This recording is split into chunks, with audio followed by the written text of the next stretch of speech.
everyone. Dwight Woods, the Jeet Kune Do Rebel here, author of the soon-to-be-released book, Jeet Kune Do Success Strategies. And in today's video, I wanted to share with you some of the insights that I've gained over the past few years that have given me a whole new understanding and appreciation for our art of Jeet Kune Do. These insights led to a huge change in how I run my school, which in turn has led to a huge improvement in the amount of money that we started to make and the positive effects that we've had on our students. My greatest hope is that by the end of this video series, you too will have gained some new insights, and the same thing will happen to you. You will have found something that you can use to improve what you're doing in your Jeet Kune Do career, whether you're a seasoned school operator, you're just starting out, or you're even still on the fence about turning pro. This is video number 1 of a 4-part series, and this first video is entitled 3 Reasons Why Bruce Lee is Not the Father of MMA.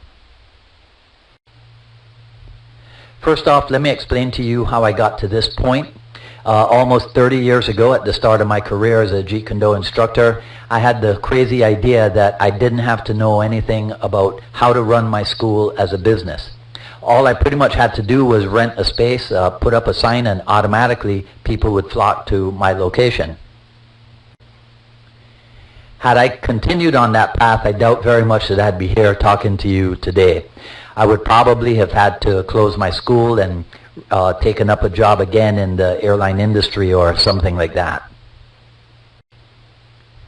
But I was fortunate enough to develop an interest in the business of martial arts, and now after years of studying how to market my business, I've come to realize that the art of Jeet Kune Do has always had a tremendous amount of business potential built right in, and this is what I'm excited to share with you today. So please sit back and enjoy. I wanted to start with this claim by some people in the MMA world that Bruce Lee is the father of MMA. Show you how it works to their advantage, but how it's really the JKD clan that should be shouting this claim from the rooftops. I've been a Bruce Lee fan since about 1970 and a Dan Inosanto student since 1983. And in all that time, I've known Bruce Lee to be only the originator of Jeet Kune Do and the father of Brandon and Shannon Lee. But it makes good business sense to align yourself with the most famous martial arts icon of the 20th century.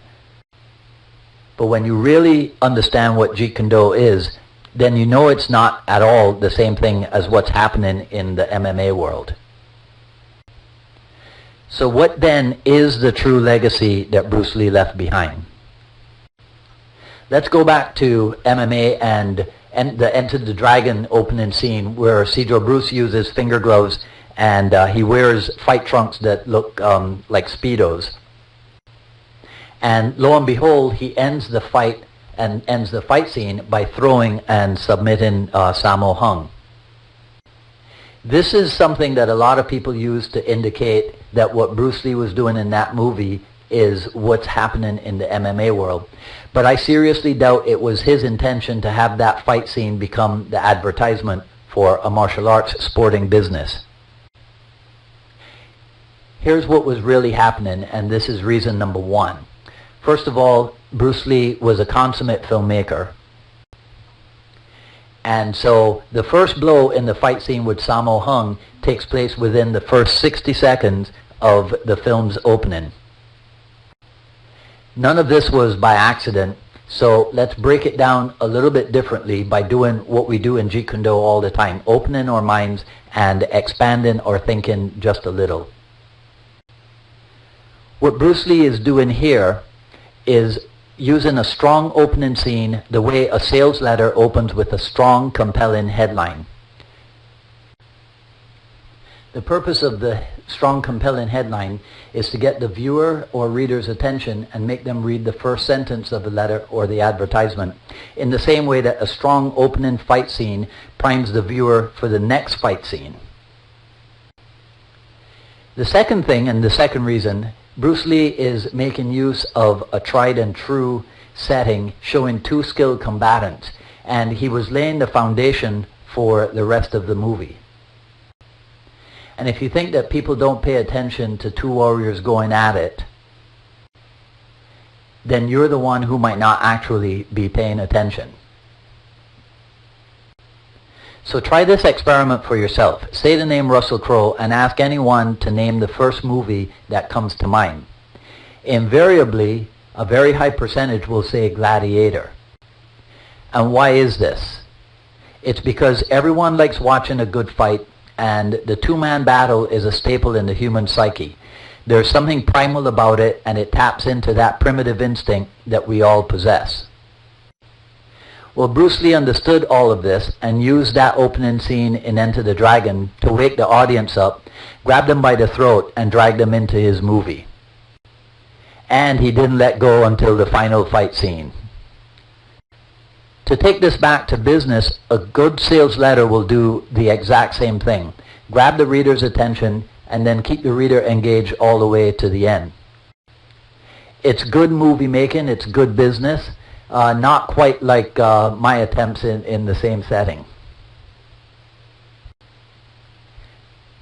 And never forget that Bruce Lee had committed himself to being successful in his business of martial arts, using the medium of film to highlight certain concepts and express certain truths. As a Bruce Lee follower and a Jeet Kune Do descendant, I've made a similar commitment to excellence in martial arts, and I work to ensure that Jeet Kune Do continues to be a viable choice for people seeking world-class instruction in the martial arts. And in this video series, I'm going to use it to share more insights with you on just how much successful business material there is in JKD, and how, if you're interested as a Jeet Kune Do instructor, you can get to take advantage of it all. So if you haven't yet registered at the JeetKuneDoSuccessStrategies.com website, do so now, and you'll get full access to this information on how to apply the hidden secrets of Jeet Kune Do in your martial art business, and you'll also be alerted when the second video is ready for viewing. I hope you enjoyed this first video in the series. Feel free to like and comment below, and I'll see you in the next video. This is Dwight Woods, the Jeet Kune Do Rebel, signing off.